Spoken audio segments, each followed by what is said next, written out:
step one. You want to figure out your identity. Once you figure out your identity, you can move on from there. But yeah, first thing you always have to note is, what do I want to accomplish with this scheme?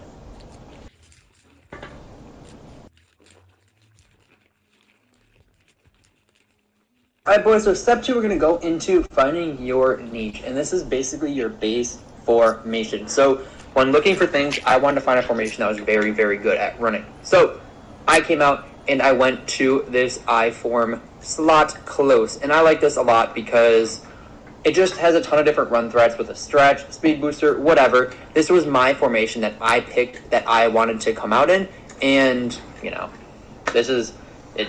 It's practice mode, so you never know like how the sheds are going to go. But normally, very good run formation when we have our speed booster and mutt and everything. Very, very good.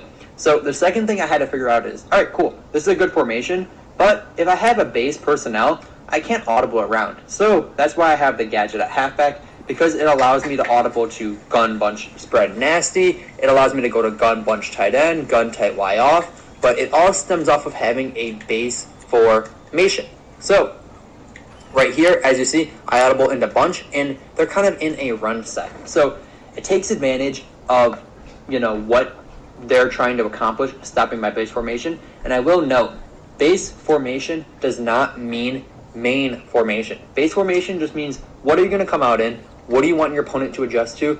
And kind of the goal is to get them uncomfortable. So like right here, they're in double mug. Double mug isn't the greatest versus stretch most of the time, so we just kind of cut up, cut around, and look at that, we got 10 yards. So one of the most meta common defenses in the game being double mug, you know, now we have a run to kind of beat double mug. And then this is like a nickel wide, so look at that, nickel wide, we just run up the middle. So there's a lot of cool things when you can find a niche. Like, obviously you're not going to be sitting in I-form slot close the whole game, unless they let you. If they let you, sure, yeah, let's sit in I-form close. But your opponent's going to have to adjust, and when they get out of their meta blitz or meta formation that they want, that's when you can attack them over top with the pass first. So you want to kind of figure out a mental game in your head that you're going to play whenever you do decide to make a scheme, and how you want to win that mental battle. So you want to find out a base formation. You want to find, you got to pick, like, there's got to be a good reason for it. You can't just pick a base formation that's just not good, because then you're not going to make a good scheme. So I combined I-form being good with being able to audible up, and that's kind of how I started the base of my identity to making the Vikings scheme. Alright boys, so the third step is finding unique routes that kind of just make your offense elite. So if we're looking at the Minnesota Vikings playbook, one of my main passing formations is this gun bunch spread nasty. And the main play that I love out of this is the seam divide. If you look at this middle bunch receiver, which is Hockenson in this case, he runs a very shallow crosser. So obviously in MUT, you're going to want like a better, faster guy than Hockenson. But one of my main route combos will look something like this.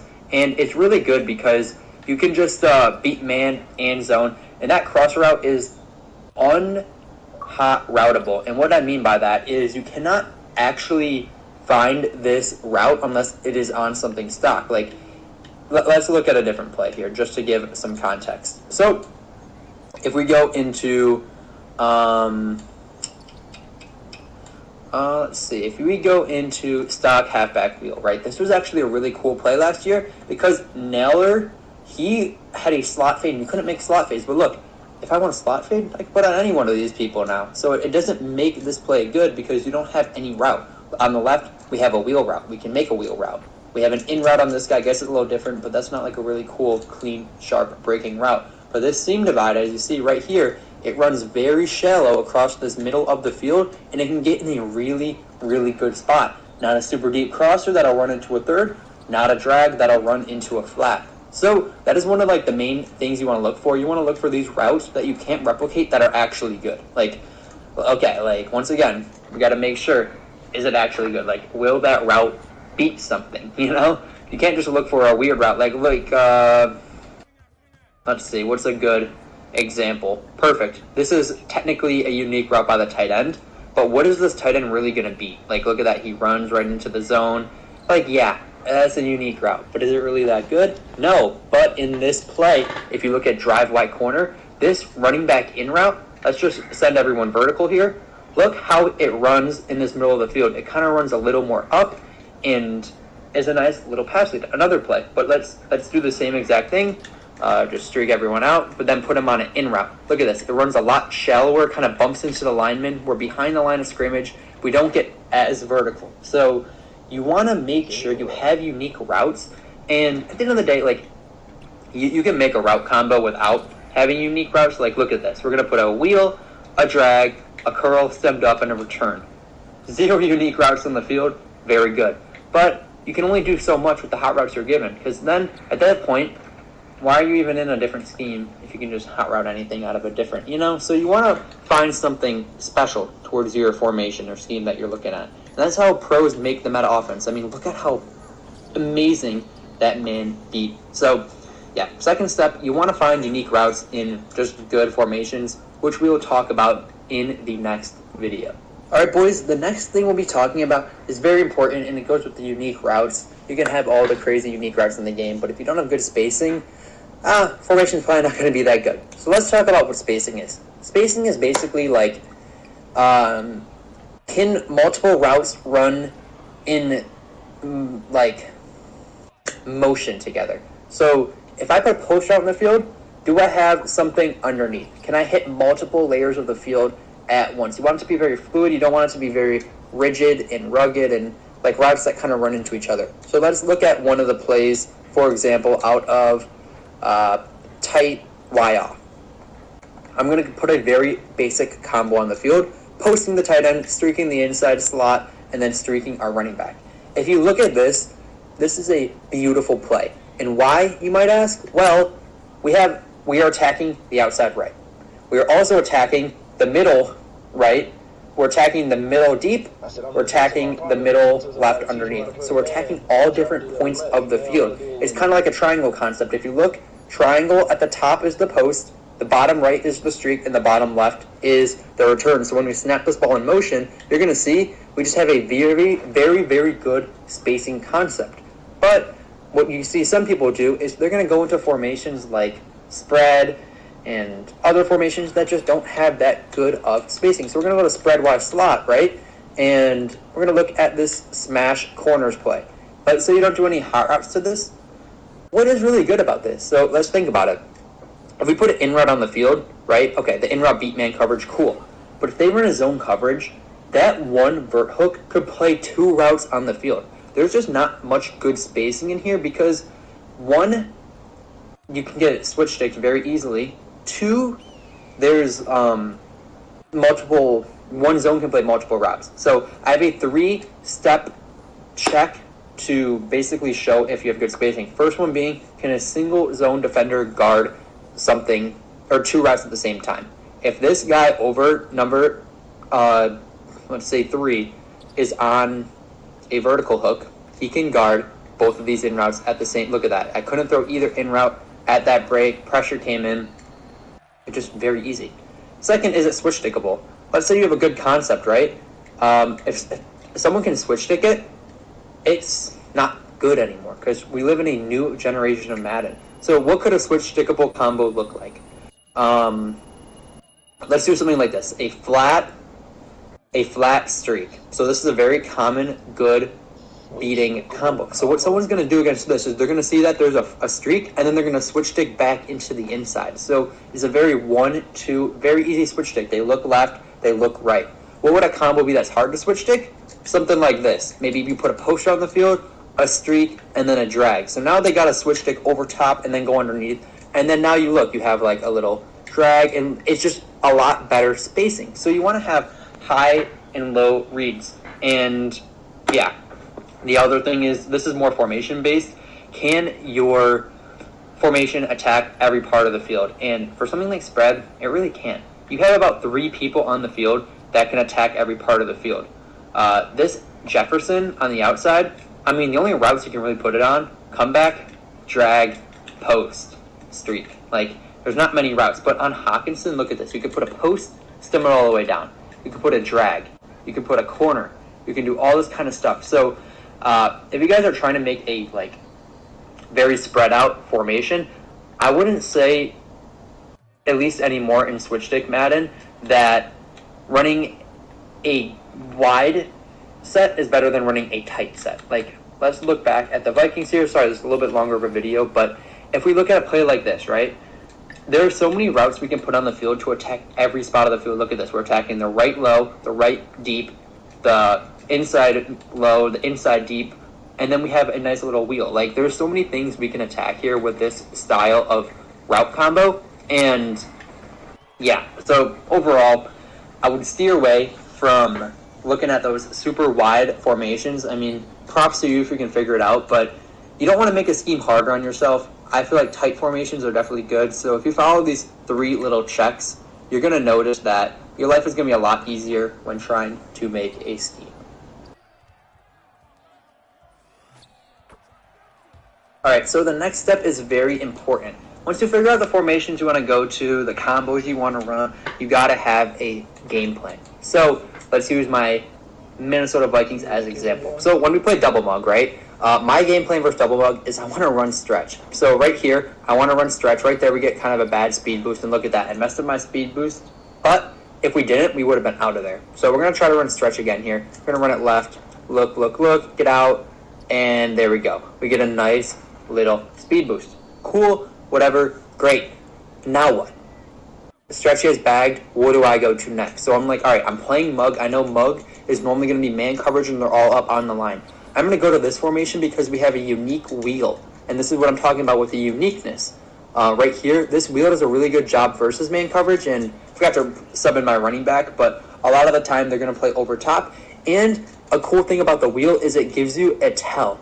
If the guy follows, they're going to be in man coverage unless they really screwed up something with their zone coverage. So let's look. This guy's motioning. So now we just look for something else underneath. We have a drag. We know it's going to be man coverage. Gives us a tell before the ball even snaps. But then it's like, all right, once they figure that out, what am I going to go to next? Maybe I'll go up to this gun bunch RPO because this is actually really good first man coverage. Look at that. We catch it. We get up out of there. Look at that. We do a couple speed boosts. Bang. Touchdown. So, you got to have a game plan. Cool. Let's say they're not running double mug, right? Maybe they're going to run a... Geez, I don't even know what they have in this playbook. Let's go into single mug. Perfect. Beautiful. We got to have a game plan. We can run versus this. So we're going to run a halfback blast. We're going to follow our blocks. And no stick right there from me. But you got to have a game plan against every single thing that comes your way. We know that since they have like one linebacker, this inside zone should actually be very free. So we're going to run this inside zone, follow our blocks, get up the field, put someone better than Ham in there, and just keep it moving. So let's go up into something else. So now that they're in the single mug, we know that we have unique routes that beat man in zone. We go to like a flat play like this. Look at that. We have a nice little dot. So the whole idea of this video is very more ideological. You want to make sure you know what to do when everything you face. And that's going to get into our next step, but you can't like have a scheme that's only good versus something. You got to have something for everything. So, yeah, you want to find your base. You want to figure out plays. You want to figure out good concepts, unique routes, put it all together, and then mentally come up with a game plan with how you're going to face every single thing that your opponent may throw your way. All right, boys, and this is our final step, and this is kind of like just advice on how to really get the best out of your scheme. You want to just play the game. And I know it may sound like, oh, you know, you're just playing the game. You just got to play the game. You got to play everything.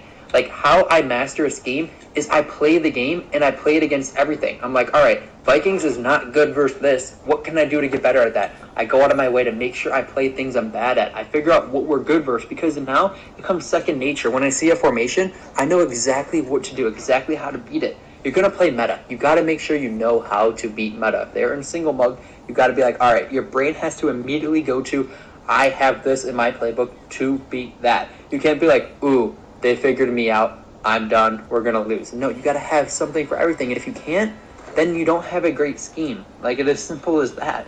If you can't figure out exactly how to beat everything in front, then, you know, there's nothing to do, really. And that's the thought process behind building every scheme. I'm like, all right, if 6-1 beat me I wouldn't be in the scheme because then everyone would run 6-1 versus me. But there is a counter for every single defense, and it really just comes with figuring it out by playing the game. Do you think going into this scheme, I'm like, all right, yeah, halfback blast is going to be great? No, I had no idea if halfback blast is going to be great. I just tried it. It worked versus single mug, so I run it a lot versus single mug.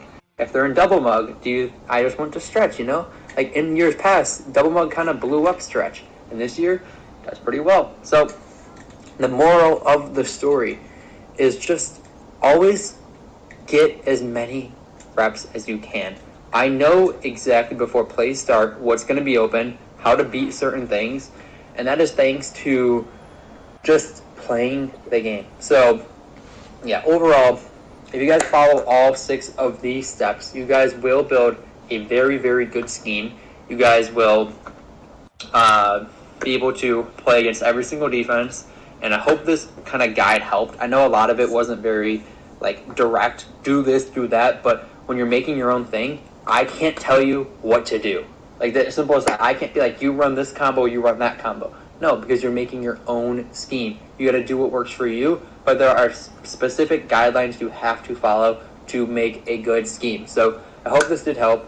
Let me know if you guys have any questions at all. At me, do whatever you guys need to do. Hope you guys have a good one. Take it easy. Peace on out. That's all, isn't it? Super up. What up? Listen.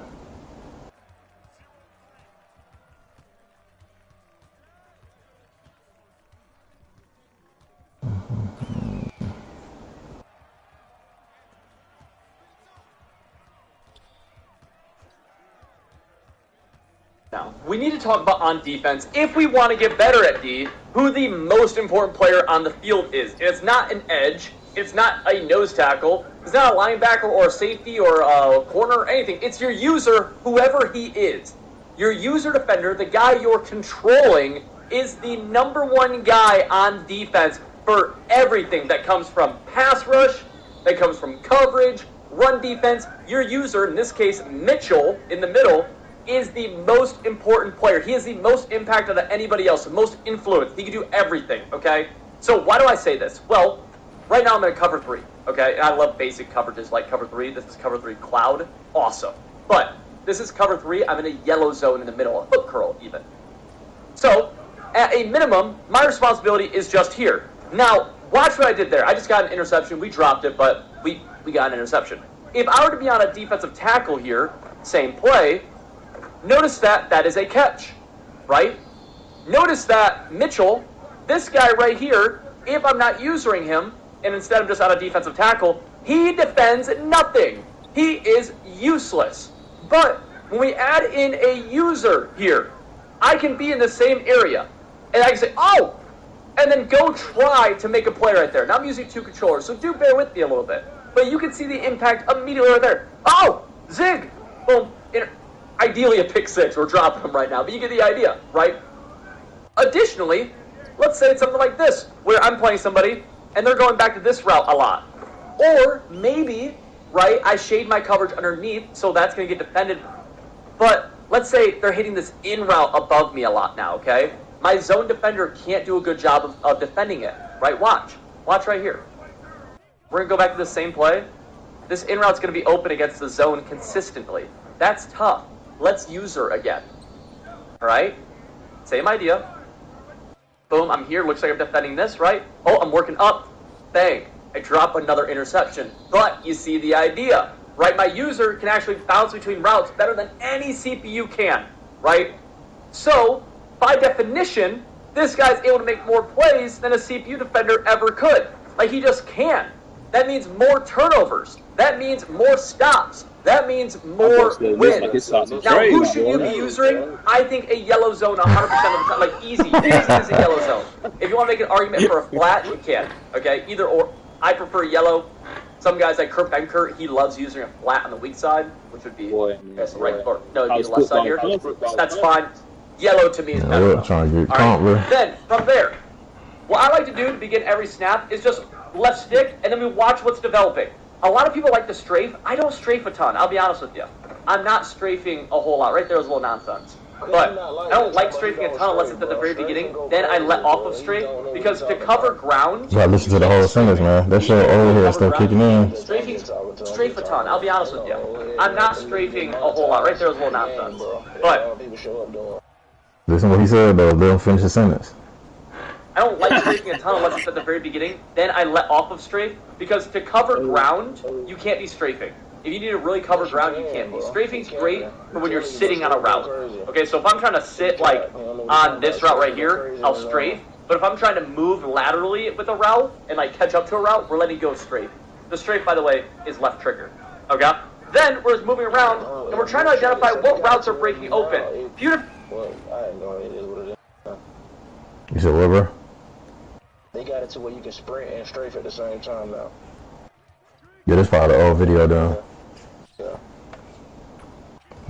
Different ways we can do this is one, if we're running the same defense a lot or running the same coverage concepts a lot, we know the weaknesses. Additionally, over time, we'll know what our opponent likes to do, and so we're able to pick up on those cues. Now, a cool thing here is that my user's on the left side, but let's say I know he likes throwing this route on the right, I can go over and make a play over there if I wanted to, all right? So that's a little bit of the run game, or pass game. Right. When it gets to the run game, though, our user is incredibly important, too, because this guy, usually in a run fit, we'll say, is going to be doing something like this. He's going to come straight downhill, right? And that's not the end of the world. That makes sense, right? We'll say he's clogging his lane. But our user can actually do what's called, like, flowing over the top. So we go here, my user's going to flow over the top and actually muddy this run up a lot more, right? He's going to be someone who can actually make plays in the run game that the CPU can't. We're here, let's go over top. Okay, we miss, right? Not ideal, of course, but the range our user has is unlike what any CPU defender can possibly do. You have the opportunity to be able to shoot different gaps. One of the biggest things I see wrong with run defense is people will get their user right up against the line of scrimmage to help against the run. You don't want to do that, actually. Why? Because you're just going to get picked up by a lineman. Instead, you want to be off the ball in your run defense. If you really know someone's running the ball, this is a fun little tip I have, is I like to be on a safety because they'll often go unblocked until late or open up attacking lanes for other defenders to go make plays. That's a little usering 101 in a nutshell. Please, user, a yellow zone. Get your user involved. He's so important. If you got value from this video, check out this one right here. We talk about how you can win every game in College Football 27. These are tips that people are not talking about anywhere else.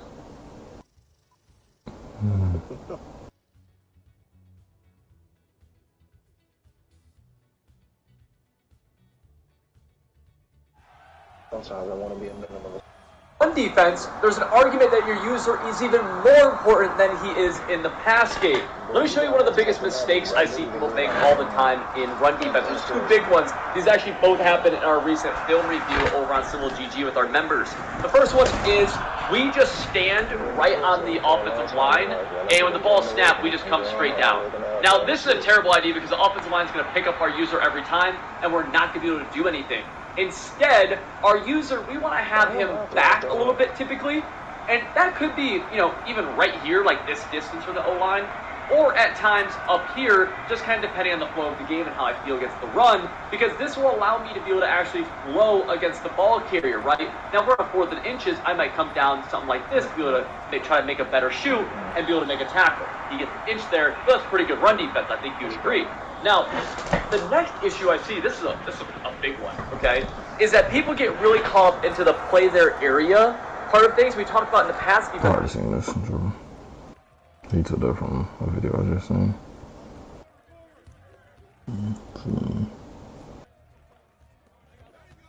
Respect.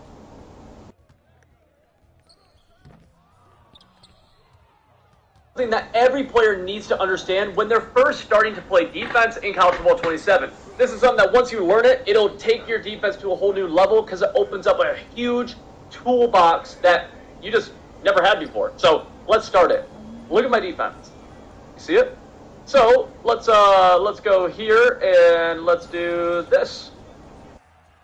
Good defense, right? Obviously not. But the point I'm making with that right there is notice how I did that I just blitzed everybody incredibly fast. Yeah, I was always on this guy running his circles right now. I was always on Curtis. So let me reset my play and give you another example. right? Let's say, man, I'm using Curtis. I'm afraid of them snapping the ball, so I don't want to change my player. But that curl flat on the right, I need him manned up. Well, let's just do that. And then that curl flat on the left, I need him in a hook. Let's do that as well.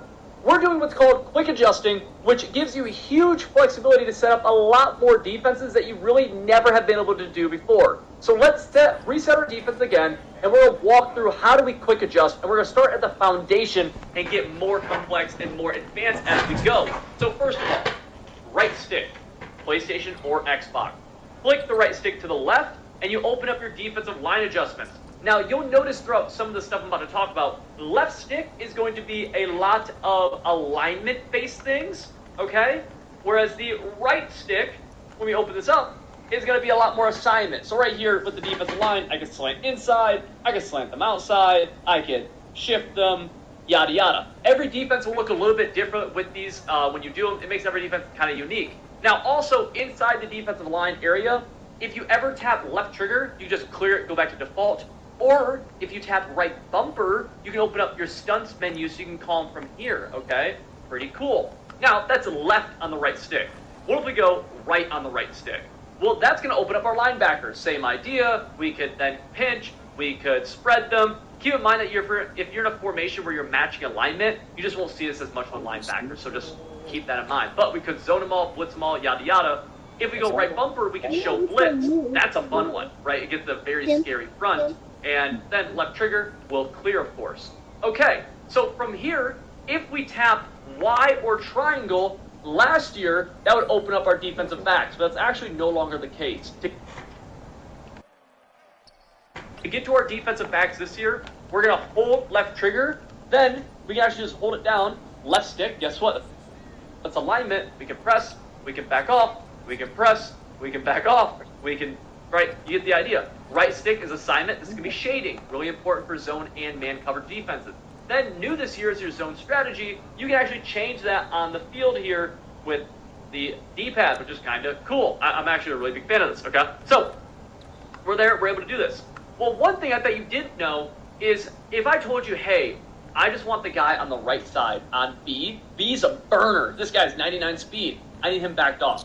How do I do this? Well, this year, you hold left trigger, you tap the receiver, B, and then you can actually use the left stick and say, just that guy back off. That's how you do it, right? Let's say, oh, I need RB backed off. Well, we can do that. Let's say I need X backed off. Can't really see it, but we can do that as well, okay? Then, if we tap right bumper, we're going to get into a couple of things like coverage shells, where we can show different coverage shells. We can guess play. Really, the main one I do here, though, is QB contain, which is simply just right bumper, left bumper. You do it really fast. Like that's how quick you shoot contain. I do that quite a bit. Now, let's say you want to get into the idea of individually adjusting defenders into different assignment. Like left trigger, I want him blitzing. I want A blitzing as well. Well, I got killed. Let me see. Where DJ go? DJ, come here.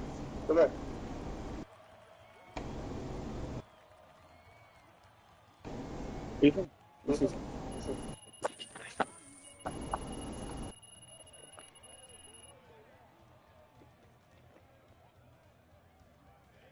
Love it or hate it, one of the most annoying things in the game every single year is going to be defending corner route.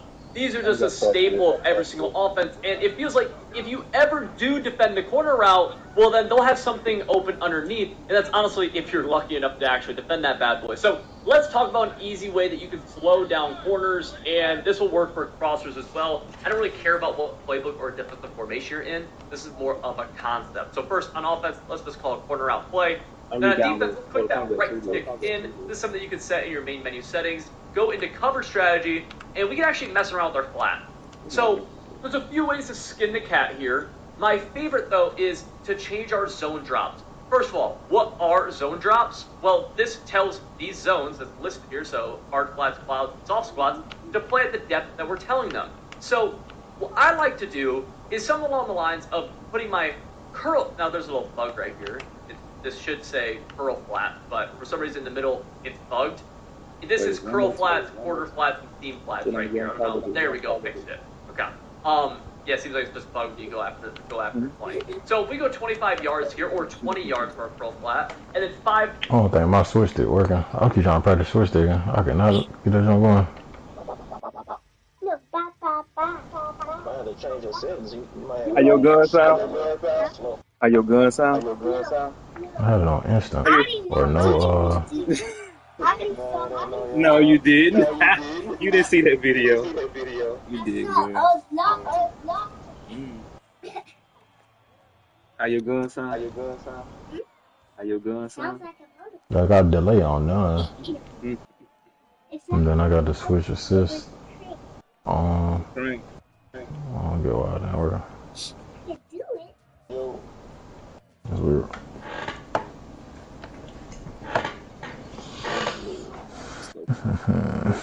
what you gonna keep on this?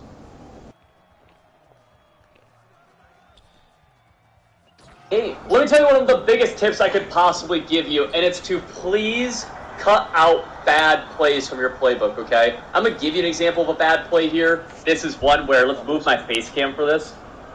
Halfback toss split zone.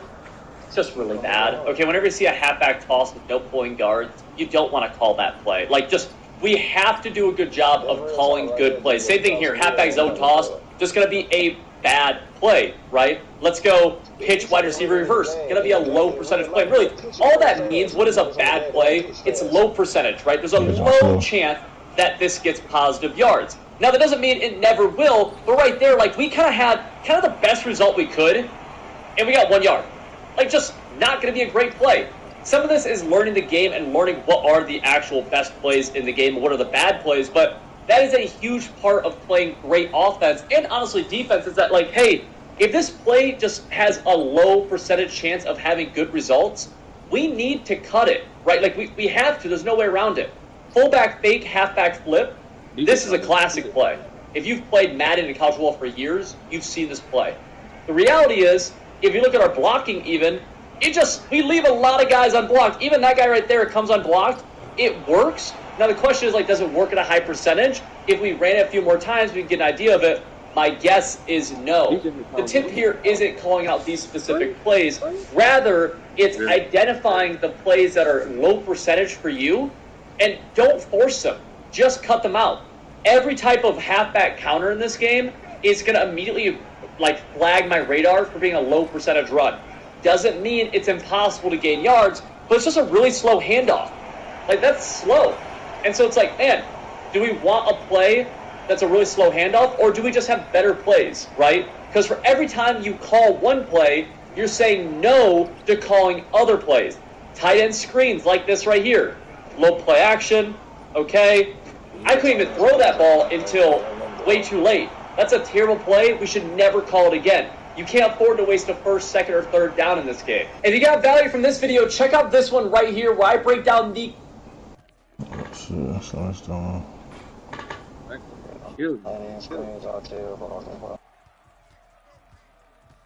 advice I can give you is to trust the process of defense. Look, the offense is a game plan. It's simple. Like, they are going to move the ball and score points on you. Do you fire the defensive coordinator whenever the offense scores a touchdown against them? No. And if you're in the Big 12 in the mid-2010s, guess what? As a defensive coordinator, you're kind of expecting to get 30 dropped on you. Look, in this game, defense is hard. I'm not saying they should score every drive. But what I'm saying is that don't abandon your game plan immediately. Instead, build up a game plan over time. That's both throughout a game as you learn your opponent's tendencies and what he wants to do. And think about this. If you start running a new scheme, on day 1, you will be the worst you'll ever be at that scheme. Day 10, you'll be way better. Day 20, you'll be significantly better. And if you're a month in, you'll have that scheme dang near mastered. That's what we do in Simple GG. We teach people schemes that they can use. 3 hours, over time, they master the other one I it. just So when they started went from having nothing to trusting our game plan, and a month later, they're winning their national championship. They're getting 10 wins in Gauntlet. They're getting top 100 in ranked head-to-head in College Ultimate Team. We've helped thousands. Let's see. Okay. We have thousands. Well, let's see what they say about this one. Okay, so. if you're good at it. Now I want to talk about play calling with you, which is arguably the most important thing you can possibly do in College Football 27. If you don't call good plays, you're going to struggle to have good results on the field. Now, this right here is from the Fresno State Offensive Playbook. This is one of my favorite schemes we've released so far this year. I love this bad boy, like genuinely. Tight doubles from here is great. We're going to play, okay? We're good? Awesome. It's a very nice, solid pass play. And we're just going to throw the drag here, okay? Beautiful, nice little game. Awesome. All right, so we break the huddle again for our next play. And what play am I calling right here? I called a run play. Did you know that? No, you would have had no idea about what play I was about to call. Okay, we're in gun-tight doubles again. Same hash mark, same everything. What play am I calling? Oh, wait, you haven't seen that play yet. Wait, but how is that? I'm in the same formation over and over again. Okay, what about next play? All right, we've broken the huddle. What play am I calling right here? Do you know? I went back to the run again, because why not? We had good success last time. Oh, nice run play. Here's the point I'm making. Play calling good plays are very important, but calling plays from a scheme is so important because you want to scheme your plays together. Now, a lot of people go here and they'll go into coach suggestions. This isn't the best way to do it. I'm sorry, it's just the reality of it. We want to call our plays from a formation. That way, we can have 2 to 3 to 4 to 10 plays from a formation that we like, and the defense will never know what we're actually calling. And then, guess what? Over time, we're going to add more and more and more plays to our scheme from either this formation or maybe another formation, right? What's deadlier? Someone who knows 30 different plays and is okay at them, or someone who has schemed together and has mastered 10 different plays, 5 from gun-tight doubles, and we'll say 5 from Trey Y Flex. Of course, the guy from Trey Y Flex, this guy who's mastered different plays, is going to be. And that's what you want to get to, is getting to a spot where you've mastered